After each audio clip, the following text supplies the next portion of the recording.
نحمده ونصلي ونسلم على رسوله الكريم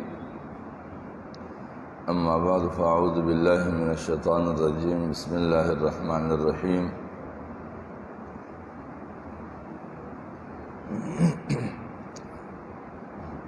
آج کے درس میں سورہ مدثر کا آغاز کیا جا رہا ہے اور سب سے پہلے سورہ مدثر کی تمہید بیان کی جائے گی۔ اس سے قبل سورہ مزمل کا درس جاری تھا اور مفسرین میں خاص طور پر وہ مفسرین کرام جو قرآن مجید کو کتاب تبدیلی اور کتاب انقلاب سمجھتے ہیں یا ان کو بطور انقلابی کتاب بیان کرتے ہیں، کیونکہ جس زمانے میں قرآن مجید کا نزول ہوا وہ زمانہ یکسر الہیات سے دور اور قرآنی تعلیمات سے منحرف تھی۔ انبیاء کرام کی جو تعلیمات گزشتہ ادوار میں آئے تھے ان سب سے تقریباً منحرف ہو گئے تھے اور یکسر تمام معاشرے الہیات کی تعلیمات سے بدل گئی تھی، اور حضور نبی اکرم صلی اللہ علیہ وسلم کی دعوتی عمل کے توسط سے دوبارہ اس انسانیت کو اللہ کی جانب راغب کرنا تھا اور متوجہ کرنا تھا۔ اس لیے قرآن مجید تقریباً دنیا کی اس وقت کی رائج طاقتوں کے مقابلے میں انقلابی کتاب ثابت ہوئی، جنہوں نے جس کے ذریعے سے عملی طور پر یہ کر دکھایا گیا کہ دنیا کی ساری طاقتیں اللہ رب العزت کی دعوت اور اس کی طاقت کے سامنے کچھ بھی نہیں۔ لہذا جو حضرات قرآن مجید کو انقلابی کتاب کے طور پر پیش فرماتے ہیں وہ سورہ مزمل اور سورہ مدثر دونوں کو قرآنی دستور انقلاب کے عنوان دیا کرتے ہیں، اور قرآنی دستور انقلاب کے دو مرحلے، ایک مرحلہ ابتدائی فرد کی اصلاح اور اس کے عمل کے لیے اور اس کی تربیت کے لیے، اور دوسرا سورۃ مدثر جس میں اجتماعیت کی جانب متوجہ کر کے اجتماعیت کے لیے انقلابی تعلیمات اور اجتماعی طور پر نظام کی تبدیلی کے لیے کوشاں رہنے کی تعلیمات ہیں۔ سورہ مزمل کی تکمیل ہو گئی ہے، اب قرآنی دستور انقلاب کا دوسرا مرحلہ سورہ مدثر کا ہے۔ بین الاقوامی انقلاب کے اصول، سورہ مزمل کے ساتھ ربط یہ ہے کہ سورہ مزمل میں شخصی داخلی انقلاب کا ذکر تھا اور انفرادی فکر کی اصلاح کی کوشش تھی، چنانچہ اس میں صراحت کے ساتھ یہ کچھ آیتیں بیان کی گئی تھی جس میں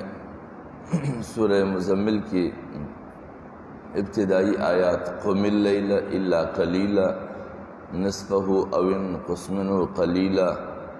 او زد علیہ ورتل القرآن ترتیلا، پہلے مرحلہ یہ تھا کہ رات کا قیام کیا کریں، اور وہ چاہے آدھی رات ہو یا اس میں سے کچھ کم کر دیا جائے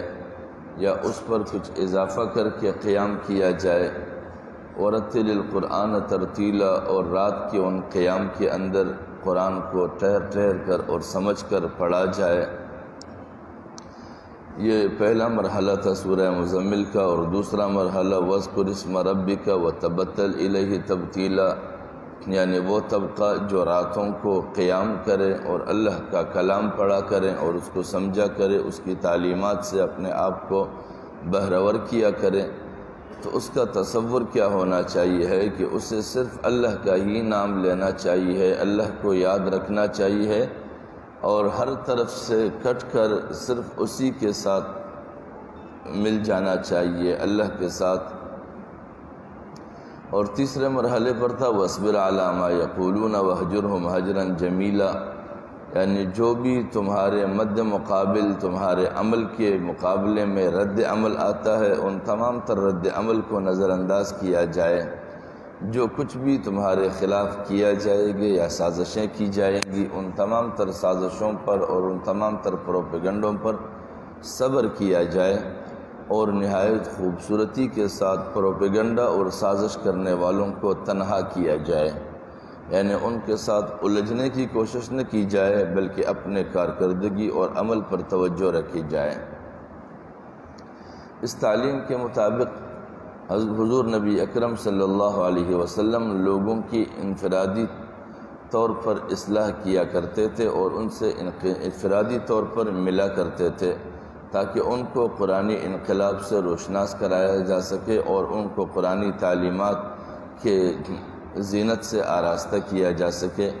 اور حضور نبی اکرم صلی اللہ علیہ وسلم انفرادی طور پر لوگوں سے ملتے بھی رہے اور ان کی اصلاح بھی کرتے رہے، یہاں تک کہ حضور نبی اکرم صلی اللہ علیہ وسلم کے ساتھ کئی سارے ساتھی آ کر ملے جسے اللہ رب العزت نے اصحاب کرام کے نام سے متعارف کرایا۔ اور آج کی آیت میں، آج کی صورت میں ابتدائی جو آیتیں ہیں جیسے یا ایھا المدثر کے بعد قم فانذر ہے وربک فکبر،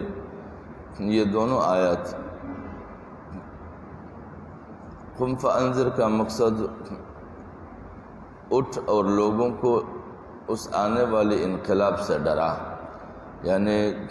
آپ کو صرف انفرادی تبدیلی یا انفرادی تعلیمات کی بنیاد پر ذمہ داری پوری نہیں ہو جاتی، بلکہ انفرادی طور پر جب کچھ لوگوں کو سمجھا دیا جائے اور لوگ آپ کے ساتھ آ کر مل جائے اور جڑ جائے، جس طرح کہ سورہ مزمل میں لفظ مزمل کا معنی تھا کہ لوگوں کو دعوت دے کر زیادہ سے زیادہ مقدار میں اپنے ساتھ ملانے، یعنی اپنے لیے رجال کار پیدا کرنے کے معنی میں مزمل کا معنی تھا۔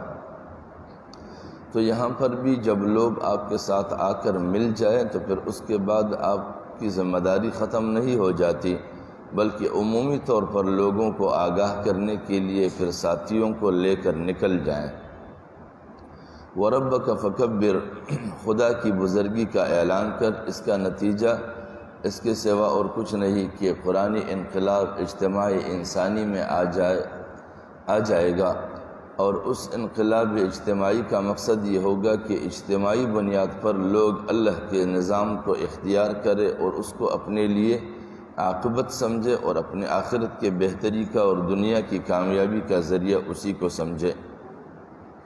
تیسرے مرحلے پر اس میں ہے انہا لإحدى الکبر نذیرا للبشر، یعنی یہ جو انقلاب تاریخی اعتبار سے اہمیت کا حامل ہے اور بڑی بڑی واقعات پر مشتمل ہے، اسی انقلابی عمل کے اندر تمام انسانیت کے لیے ڈراوا ہے، یعنی دو اعتبار سے ڈراوا ہے۔ ایک یہ کہ اگر اس انقلاب کو اختیار نہ کیا جائے جو قرآن کے ذریعے کامیابی پانے والی ہے، تو پھر لوگ اس زمانے کی وحشتوں میں اور اس زمانے کے ظلم اور جبر کے لپیٹ میں آئیں گے،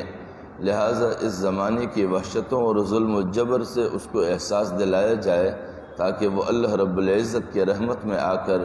اللہ تعالیٰ کے اس نظام کو اختیار کرے۔ اور دوسرا ڈراوا اس اعتبار سے کہ اگر اس دنیا میں اللہ رب العزت کے بتائے ہوئے نظام کو اختیار نہ کیا گیا اور اس نظام کو نظر انداز کر کے ذاتی خواہشات کے مطابق زندگی اختیار کی گئی تو ایک لحاظ سے یہ اپنے ساتھ بھی ظلم کرتا ہے، اور خود اس نظام کو اختیار نہ کرتے ہوئے لازماً وہ کسی ایسی راہ پر نکلے گا جو راستہ اللہ کے نظام کے ساتھ ٹکراؤ کا ہوگا۔ جب وہ ایسی راہ پر نکلے گا تو وہ اپنے ساتھ بھی ظلم کی ابتدا کرے گا اور انسانیت کے لیے بھی ظلم کے اسباب پیدا کرنے والوں کا معاون ٹھہرے گا، لہٰذا اس عمل پر روز محشر اس کا مواخذہ ہوگا۔ لہٰذا مواخذے سے بچے رہنے کے لیے اللہ رب العزت فرماتے ہیں نذیرا للبشر، یہ پوری انسانیت کے لیے ڈراوے کا ایک اعلان ہے کہ وہ دنیا کی مصائب سے بھی ڈرے اور آخرت میں اللہ کے گرفت سے بھی اس کا احساس رہنا چاہیے، اسے غافل نہیں ہونا چاہیے۔ سورہ مدثر کے مضامین یہ ہے اس کا بنیادی مضمون جن کی بنیاد پر سورہ مدثر میں بحث ہوں گی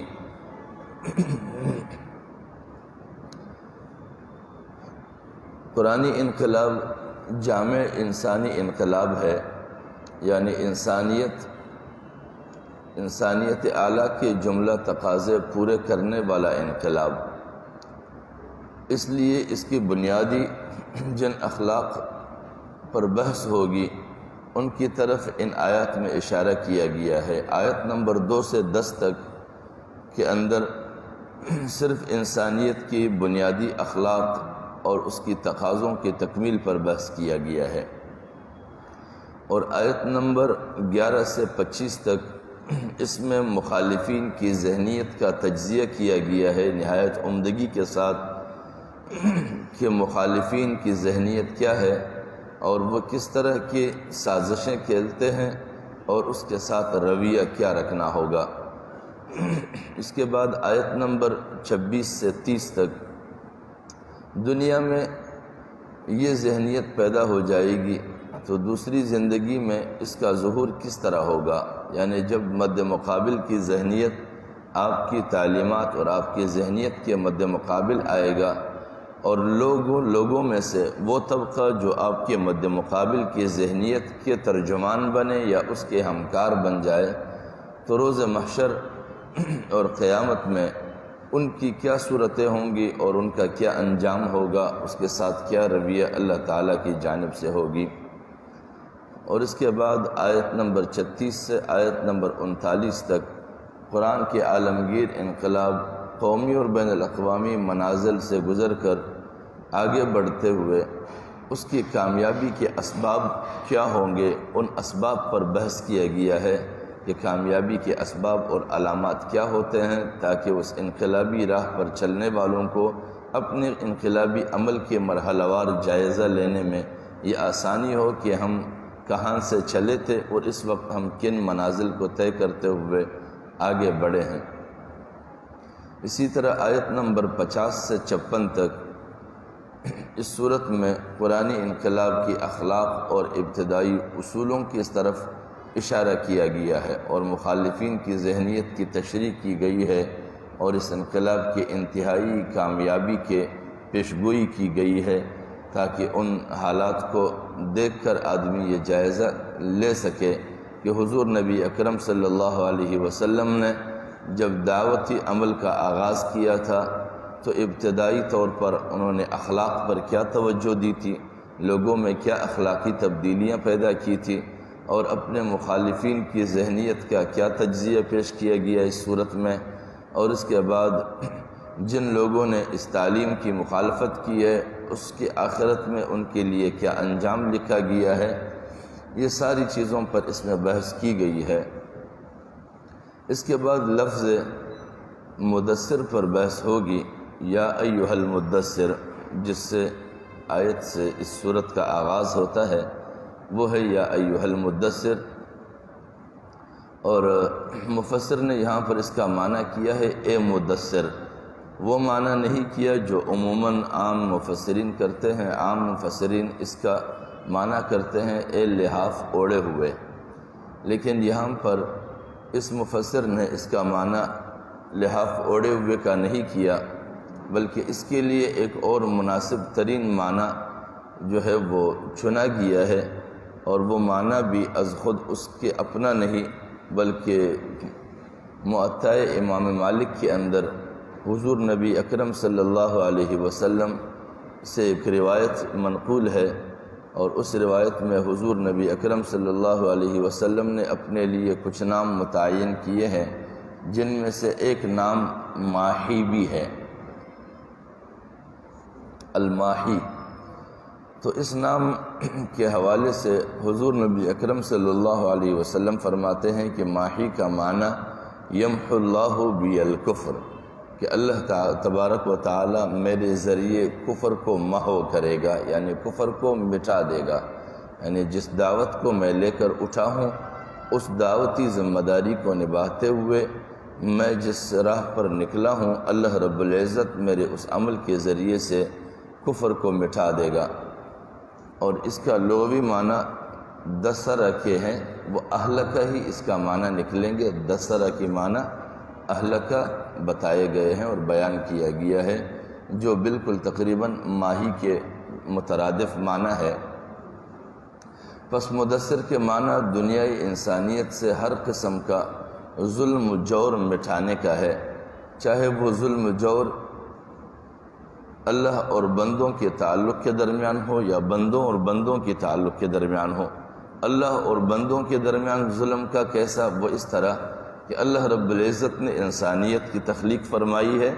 اور وہی جانتا ہے کہ انسانیت کس طرح کامیاب ہو سکتی ہے اور اس کی کامیابی کا راز کن تعلیمات میں ہے اور کس راہ میں ہے اور کس طور زندگی میں ہے، اور وہی جانتا ہے کہ انسانیت کی ہلاکت کن راہوں پر چلنے سے ہے۔ اسی لیے جو انسان اللہ کے بتائے ہوئے ضابطے اور راستے کو چھوڑتا ہے تو وہ ظلم کرتا ہے اپنے آپ اور اللہ کے تعلق کے درمیان، اور اسی طرح جو لوگ الہی تعلیمات اور الہی نظام سے ہٹ کر انسانی نظاموں کے معاون بنتے ہیں یا ان کے زیر اثر رہتے ہیں تو وہ انسان اور انسان کے درمیان ظلم کی اسباب پیدا کرتے ہیں اور ظلم کے معاون بنتے ہیں۔ تو حضور نبی اکرم صلی اللہ علیہ وسلم کہ بعثت اللہ رب العزت نے اسی لیے فرمائی تھی کہ وہ ہر قسم کے ظلم اور جور کو مٹھا کر انسانیت کو تمام قسم کے ظلم اور جبر سے آزادی دلائیں۔ حضور نبی اکرم صلی اللہ علیہ وسلم ملت ابراہیمیہ حنیفیہ کے اصول حیات پر دوبارہ سے زندگی کے نظام کو زندہ کرنا چاہتے تھے، جو اس کی باقاعدہ مزاج اور روش میں پلی ہوئی تھی۔ اور حضور نبی اکرم صلی اللہ علیہ وسلم کی سیرت کا ایک اہم نقطہ یہ ہے کہ حضور نبی اکرم صلی اللہ علیہ وسلم طبعاً ملت ابراہیمیہ حنیفیہ کے قیام کے لیے بیتاب تھے اور اس کے لیے بے قرار تھے، اور اس بے قراری کے لیے باقاعدہ قرآن مجید نے بھی اس کا ذکر کیا ہے۔ وَوَجَدَكَ ضَالًّا فَهَدَىٰ، اللہ رب العزت نے تجھے بے قرار پایا یعنی حق کی تلاش میں، فَهَدَىٰ، اور پھر تمہیں راستہ دکھایا کہ انسانیت کی رہنمائی کیسی کی جا سکتی ہے۔ اور عموماً قریش اور عرب کے طبقات کو جس انداز سے پیش کیا جاتا ہے وہ اس انداز سے پیش کیا جاتا ہے کہ وہ افریقہ کے وحشیوں کی طرح ان کی زندگی تھی، انسانیت کی کوئی آثار ان میں تھے ہی نہیں، حالانکہ یہ بے بنیاد پروپیگنڈا ہے۔ خود حضور نبی اکرم صلی اللہ علیہ وسلم فرماتے ہیں ان اللہ خلق الخلق فخلقنی فی خیر خلقہ، کہ اللہ رب العزت نے پہلے انسانیت کو پیدا فرمایا، مخلوق کو، پھر مجھے سب سے بہترین مخلوق کے اندر پیدا فرمایا، یعنی بہترین انسانیت کے اندر۔ اور حضور نبی اکرم صلی اللہ علیہ وسلم کا ایک لقب امی کا بھی ہے، اور اس کو امی بھی کہا جاتا ہے، اور امی کا عموماً ایک معنی یہ کیا جاتا ہے کہ حضور نبی اکرم صلی اللہ علیہ وسلم ناخواندہ تھے، وہ پڑھے ہوئے نہیں تھے، تو یہ معنی بھی مناسب ہے۔ لیکن اس کے ساتھ ساتھ دو معنی اور بھی ہے امی کی۔ ایک معنی یہ ہے کہ جس جگہ پر یا جس خطے میں حضور نبی اکرم صلی اللہ علیہ وسلم اور اس کی قوم رہتی تھی، اس خطے کو زمین کے دیگر حصوں کے لحاظ سے اہم ترین حصہ کہا جاتا ہے، اور اس کو قرآن مجید نے بھی ام القریٰ کے نام سے یاد کیا ہے۔ اب یہ ام القریٰ کی نسبت بھی وہاں کے باسیوں کو اور وہاں کے رہنے والے کو امیین کہا گیا ہے، کیونکہ اللہ رب العزت نے جو لفظ امی کہا ہے وہ صرف سادہ امی نہیں بلکہ جمع کے ساتھ امیین کہا ہے۔ هو الذی بعث فی الامیین رسولا، تو امیین متعدد امیین ہے، تو وہاں پر پھر دو لحاظ سے اس کا اطلاق بہتر منطبق ہوگا۔ ایک اس اعتبار سے کہ یہ تمام تر ام قریٰ کے رہنے والے لوگ تھے، اس لیے امیین کہا گیا، اور دوسرا اس سے بھی زیادہ بہتر اور جاندار معنی یہ ہوگا کہ امیین کا مقصد یہ ہے کہ عرب کے جو لوگ تھے اس زمانے میں وہ تقریباً 3 مزاجوں پر منقسم تھے، کیونکہ وہ طبقہ جو تجارت کے حامل تھے، جو تجارتی اسفار کیا کرتے تھے، وہ یا تو قیصر روم سے متاثر تھے اور وہ ان کی جانب میلان رکھتے تھے، یا پھر کسریٰ ایران کی حکومت سے، حکمرانی سے متاثر تھے، وہ اس کی جانب میلان رکھتے تھے۔ اور تیسرا طبقہ ایسا تھا جو دونوں سے بالکل الگ تھلگ، وہ حنیفیت پر قائم تھی، یعنی وہ ابتداءً بھی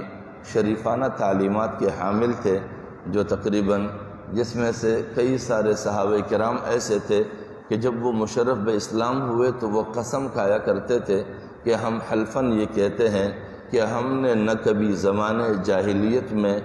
زنا اور چوری اور غیبت کا ارتکاب کیا ہے، اور پھر زمانہ جاہلیت کے حالات سے بدل کر جب ہم اسلام میں داخل ہوئے ہیں تو پھر ہم نے زمانہ اسلام میں بھی نہ کبھی زنا اور غیبت اور چغلخوری جیسے کسی عمل کا ارتکاب کیا ہے۔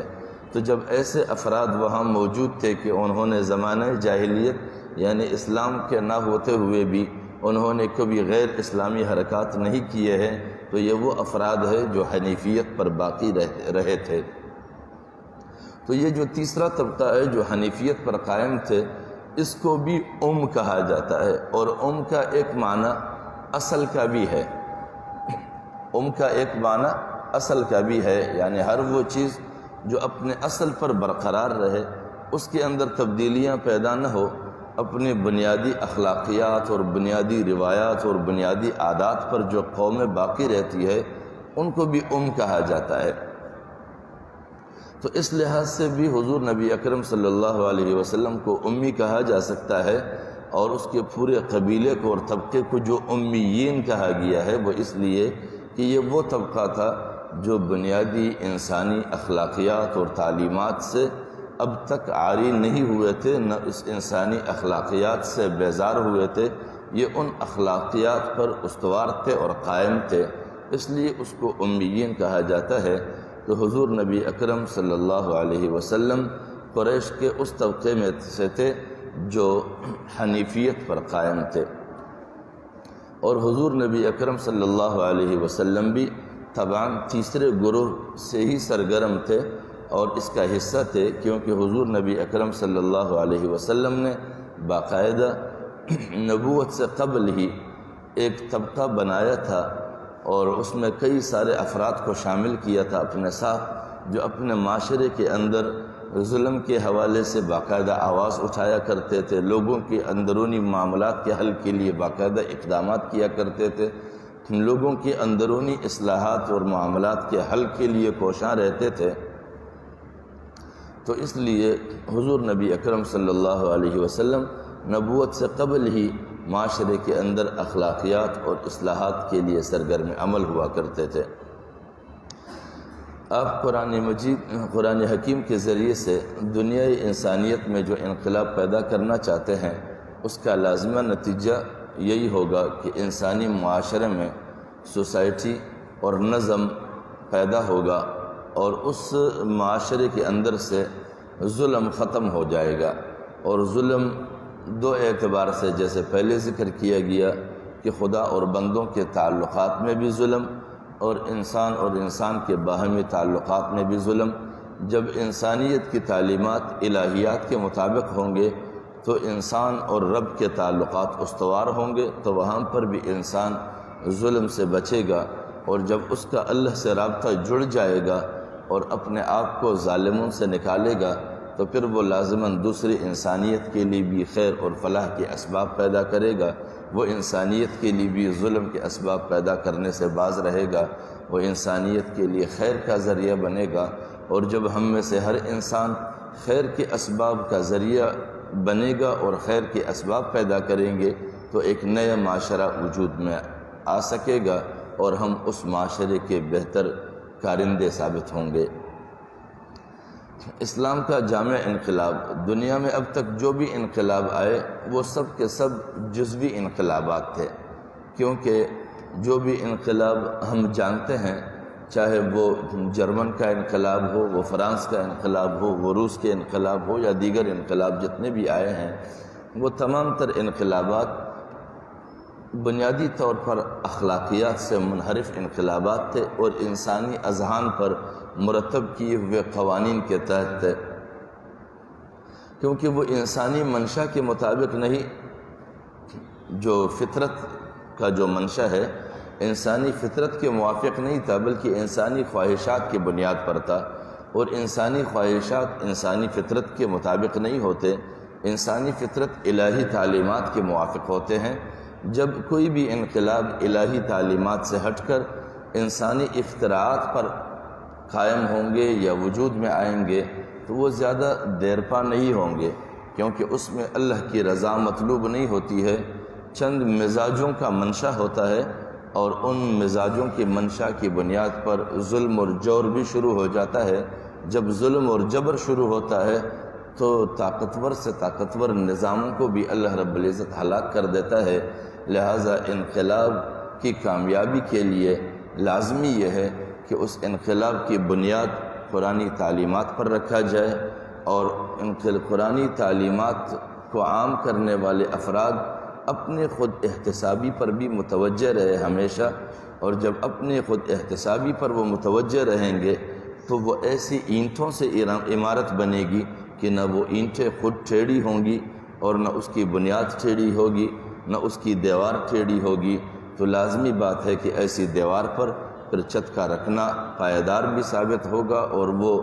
مستقلاً بھی رہے گا۔ لیکن اگر ٹیڑھی اینٹوں سے دیوار لگائی جائے تو وہ دیوار بھی ٹیڑھی جائے گی اور اس کے اوپر چھت بھی صحیح نہیں آ سکے گا، اور اگر چھت ڈال بھی جائے تو اس کے لیے زیادہ دوام نہیں ہوگی۔ اسی لیے ہر انقلابی تعلیم کے لیے بنیاد قرآن مجید اور قرآنی تعلیمات ہونی چاہیے، اور حضور نبی اکرم صلی اللہ علیہ وسلم نے ان تعلیمات کو صحیح طریقوں سے رائج کر کے دنیا کے سامنے دکھا دیا کہ جزیرۃ العرب کے اندر جو نظام حضور نبی اکرم صلی اللہ علیہ وسلم نے اپنے دعوت کے ذریعے سے پھیلایا اور قائم کیا، اور صحابہ کرام اس نظام کو مزید وسعت دیتے رہے اور دنیا کے سامنے مثال بن کر رہے، وہ نظام کی بنیاد قرآن اور حضور نبی اکرم صلی اللہ علیہ وسلم کی ہدایات اور اخلاقیات پر منحصر تھی۔ لہذا آج کی سورہ مدثر کا جب آغاز کیا گیا ہے تو یہ اس کی تمہید تھی، اور خلاصہ یہ ہے کہ المدثر بمعنی المہلک للکفر، یعنی انسانیت میں سے ہر قسم کا کفر جو انکار کرنے والے ہیں نکالنے والا ثابت ہو، اور حضور نبی اکرم صلی اللہ علیہ وسلم ہر قسم کے انکار کو مٹانے والے ثابت ہوئے تھے، اور تمام انسانی حقوق اور الہی حقوق کا تمیز کرایا انسانیت کے اندر، اور انسانیت میں سے نکال باہر کر دیا ان تمام تر مظاہر، مظالم اور جبر کی علامات کو اور ان کے مراکز اور منابع کو، کسی ایک چیز کو بھی نہیں چھوڑا، کچھ کو دعوت کے ذریعے مٹایا، کچھ کو انقلابی عمل کے دفاعی پوزیشن کے ذریعے سے مٹایا، اور ایسے معاشرے کا قیام کیا جو معاشرہ اللہ اور اس کی کتاب کا مطلوب نظام تھا۔ اللہ کریم ہمیں توفیق بخشے کہ ہم قرآنی تعلیمات کو سمجھ سکیں اور اس کو اپنے لیے راہ مشعل بنا کر ان پر چلتے ہوئے اپنے مستقبل، اپنے دنیا اور آخرت دونوں کو ہم کامیاب اور کامران بنا سکیں، اور حضور نبی اکرم صلی اللہ علیہ وسلم کے اس مثالی نظام کو ہم دوبارہ سے اپنے آپ پر سایہ فگن کر سکے، جس نظام کے تحت صحابہ کرام اور ان کے متبعین نے راحت اور سکون کی زندگیاں گزاری تھی، ہمیں بھی وہ نصیب ہو۔ وآخر دعوانا ان الحمدللہ رب العالمین۔ الحمدللہ رب العالمین والعاقبۃ للمتقین والصلاة والسلام علی اشرف الانبیاء والمرسلین وعلی آلہ وصحبہ ومن تبعہم بإحسان الی یوم عظیم۔ ربنا آتنا من لدنک رحمۃ وہیئ لنا من امرنا رشدا، وصلی اللہ تعالی علی خیر خلقہ محمد وآلہ واصحابہ اجمعین برحمتک یا